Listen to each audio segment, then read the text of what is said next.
The icy wind cut through the streets of downtown Chicago as people rushed from one store to another, carrying Christmas gifts and warm cups of coffee. Colorful lights decorated every building, and cheerful holiday music filled the air.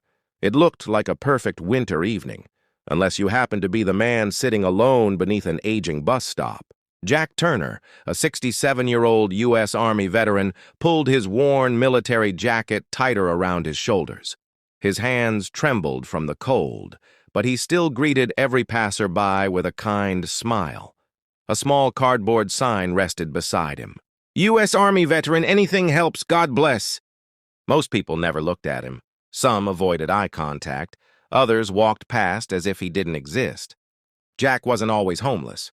Years earlier, he had proudly served his country, completing multiple overseas deployments. He came home carrying wounds no one could see. PTSD stole his sleep, anxiety cost him his job, and medical bills emptied his savings. After his wife, Emily, lost her battle with cancer, the loneliness became unbearable. Eventually, he lost the apartment they had shared for nearly 30 years. Still, Jack refused to hate the world. Whenever another homeless person was hungry, he shared whatever food he had. He believed that kindness was something no one could take away. That snowy afternoon, Jack noticed a little girl standing alone across the intersection. She couldn't have been older than 6. Clutching a worn teddy bear, she cried as she searched the crowd for her mother. Before Jack could reach her, the frightened child stepped into the street. A speeding delivery truck raced toward the crosswalk. Without thinking, Jack ran. His aching knees protested with every step, but years of military training took over. He reached the little girl just in time, wrapped his arms around her, and threw them both onto the icy pavement. The truck roared past only inches away. Silence swept across the intersection. The little girl hugged Jack tightly, sobbing into his jacket. "It's okay," he whispered gently. "You're safe now." Moments later, her terrified mother rushed through the crowd and fell to her knees. "You saved my daughter!" she cried. Jack smiled humbly. "I simply did what any American soldier would do."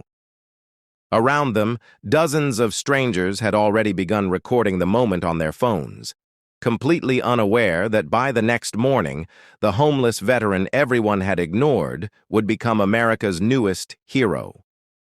The video spread across social media before sunrise. At first, it appeared on a local Chicago news page with a simple caption: "Homeless veteran risks his life to save lost child." Within hours, millions of people had watched it. The comments poured in from every corner of America. "This man is a true hero. How can someone who served our country end up living on the streets? Find him, he deserves better." While the internet celebrated him, Jack Turner knew nothing about it. He woke before dawn beneath the same bus stop, carefully folded his blanket, and rubbed warmth into his hands. The city looked exactly as it had the day before. Cars rushed past. Commuters hurried toward the train station. To Jack, it was just another morning of trying to survive. He walked to a nearby church where volunteers served free breakfast every Wednesday. Before taking a plate for himself, he noticed another homeless veteran shivering outside without gloves. Jack quietly handed him his own pair.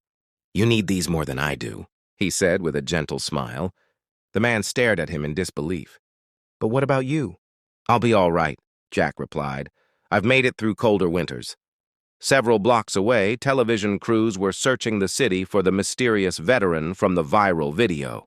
Reporters interviewed witnesses, replayed the dramatic rescue, and praised the courage of the gray-haired stranger who had risked everything for a little girl he had never met. At the same time, the little girl's mother, Sarah Mitchell, couldn't stop thinking about Jack. Every time she looked at her daughter, Lily, she imagined what could have happened if he hadn't been there. "I have to find him," she whispered.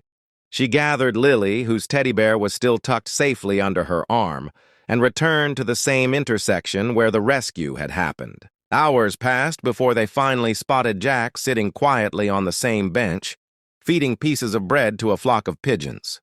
Lily's eyes lit up. "Mom, that's him!"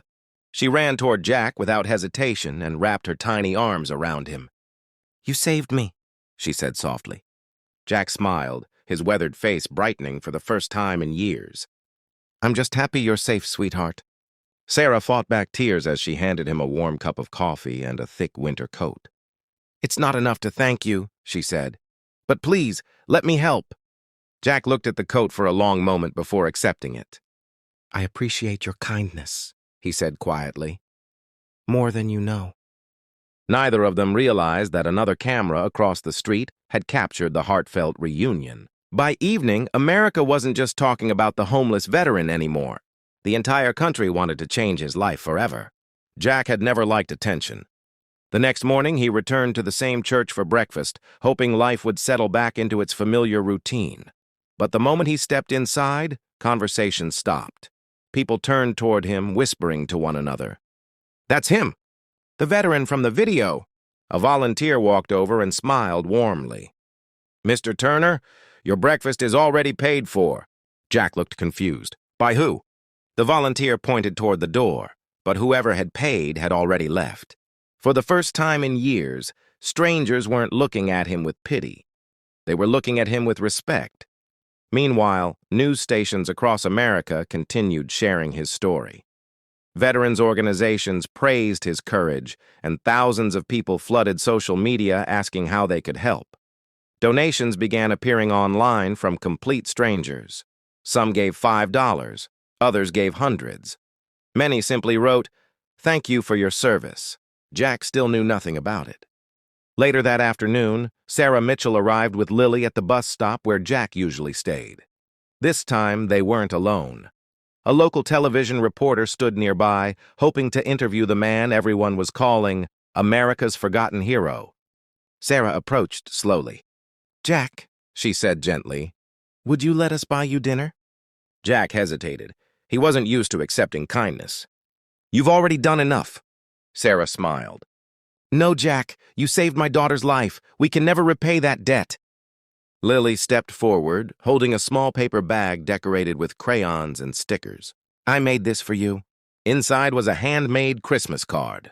On the front, written in a child's careful handwriting, were the words, My hero. Jack's hands trembled as he opened it. Inside, Lily had drawn a picture of herself holding hands with a man wearing an army uniform beneath a bright American flag. For several seconds, Jack couldn't speak. Tears filled his eyes. It's been a very long time, he whispered, since anyone called me a hero. The reporter quietly lowered her camera, giving Jack a moment of privacy. Sarah noticed the faded photograph tucked inside Jack's backpack. Was that your wife? Jack nodded. Emily. We were married for 32 years. She believed there was still goodness in people, even when I stopped believing it myself. Sarah gently placed a hand on his shoulder. I think she'd be proud of you today. Jack looked down at Lily's Christmas card, then around at the strangers smiling at him. For the first time since losing his home, the heavy loneliness in his heart felt just a little lighter. Across the country, millions had watched the rescue, but no one knew that the greatest miracle in Jack's life wasn't saving a little girl. It was finally discovering that, after years of feeling forgotten, America hadn't completely forgotten him after all. Jack's story continued to capture hearts across America. Every major news channel replayed the footage of the homeless veteran diving into traffic to save 6-year-old Lily Mitchell. People weren't just talking about the rescue anymore. They were asking a painful question. How did a man who served his country end up sleeping on the streets? Within days, thousands of letters, emails, and donations poured into local veterans organizations. Some people offered clothing, others offered jobs. A retired couple in the suburbs even offered Jack a room in their home. Still, Jack remained the same humble man. When reporters finally found him outside the church where he often ate breakfast, microphones surrounded him.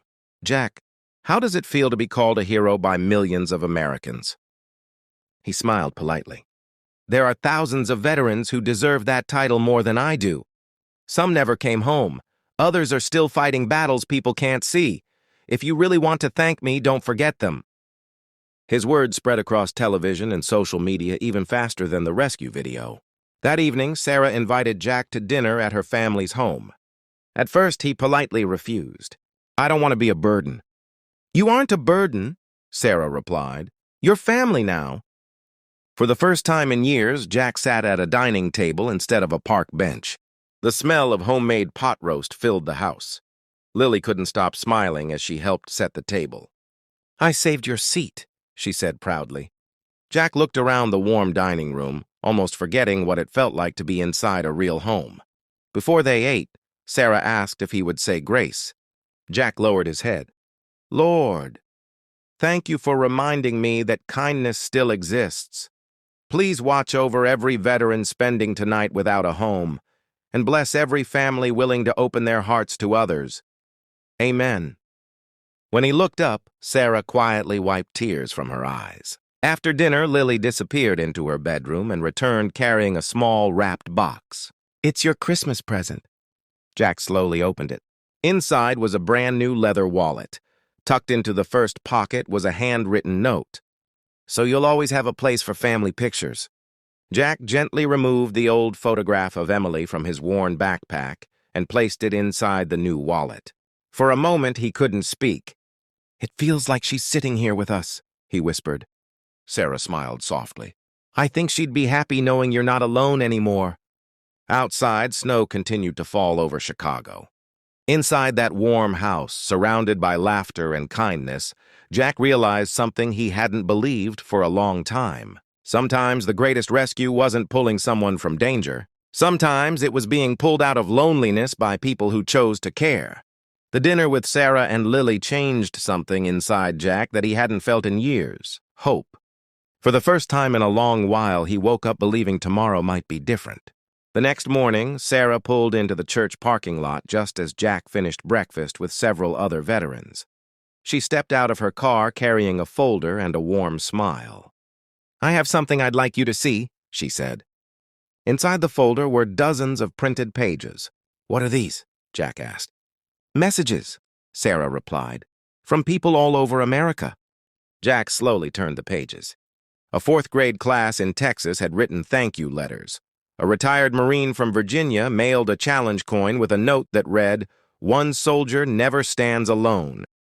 A little boy from Ohio had emptied his piggy bank and sent $18 with the words, "Please help the hero who saved that little girl." Jack's eyes filled with tears. "I don't deserve all this." Sarah gently shook her head. "Maybe this isn't about what you deserve. Maybe people are finally seeing what was always there."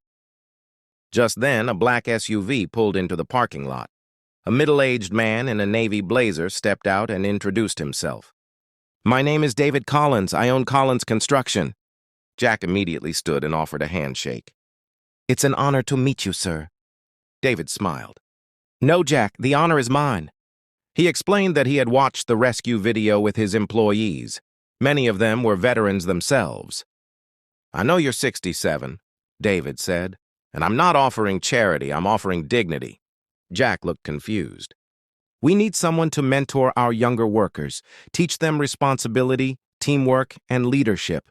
The job isn't physically demanding, and it comes with a salary, health insurance, and an apartment owned by our company until you get back on your feet." Jack stared silently, convinced he had misunderstood. "You're offering me a job?" "I'm offering you a fresh start." Jack's voice cracked. "I haven't had someone believe in me for a very long time." David reached into his briefcase and handed him a set of keys. "These are for your apartment. It's fully furnished. You can move in today." Jack gripped the keys tightly as tears rolled down his weathered face. For years, he'd carried everything he owned in one backpack. Now he finally had a place to call home. As Sarah and Lily hugged him, Jack looked up at the clear winter sky. "Emily," he whispered softly, thinking of his late wife, "I kept my promise. I never gave up." For the first time in many Christmas seasons, Jack wasn't wondering where he would sleep that night. He was wondering how he could spend the rest of his life helping other veterans find the same second chance he had just been given. Spring arrived in Chicago just as Jack Turner began the next chapter of his life.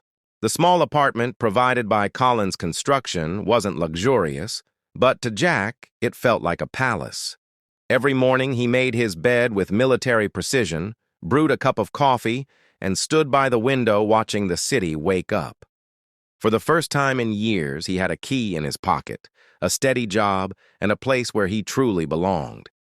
At work, Jack quickly became everyone's favorite mentor.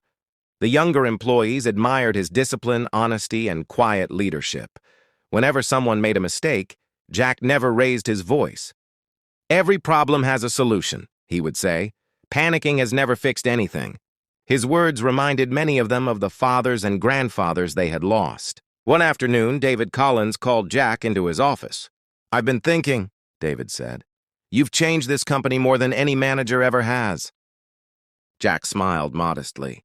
"I'm just sharing what the Army taught me." "No," David replied. "You're giving people something they can't learn from a manual. Character." David handed him another folder. Inside were the official papers for a new nonprofit foundation, the Turner Veterans Project. Jack looked up, confused. David smiled. "This foundation will help homeless veterans find housing, job training, counseling, and hope. And we'd like you to lead it." Jack's hands trembled as tears filled his eyes once again. Me? "Who better?" David answered. "You've lived the struggle. You know exactly what these men and women are facing." A month later, the foundation held its first community event. Dozens of veterans walked through the doors, many carrying the same hopeless expression Jack once wore. Instead of seeing pity in people's eyes, they found volunteers offering warm meals, clean clothes, medical resources, and job opportunities. Jack greeted every veteran personally. He shook every hand. He listened to every story. "You don't have to fight this battle alone anymore," he told them. Sarah and Lily stood nearby, proudly watching him. Lily, now smiling brighter than ever, ran over and hugged Jack. "You saved my life," she whispered. Jack smiled and gently hugged her back. "You saved mine too." The audience applauded, but Jack knew the applause wasn't really for him. It was for every veteran who had ever felt forgotten and every person who chose compassion over indifference. As the sun set over Chicago, Jack looked at the American flag flying outside the building. Months earlier, he had been invisible. Now he was helping others become seen. His journey proved that one act of courage can inspire millions, but one act of kindness can restore a life. And for Jack Turner, the greatest victory wasn't surviving the war or becoming a national hero. It was finally finding his way home.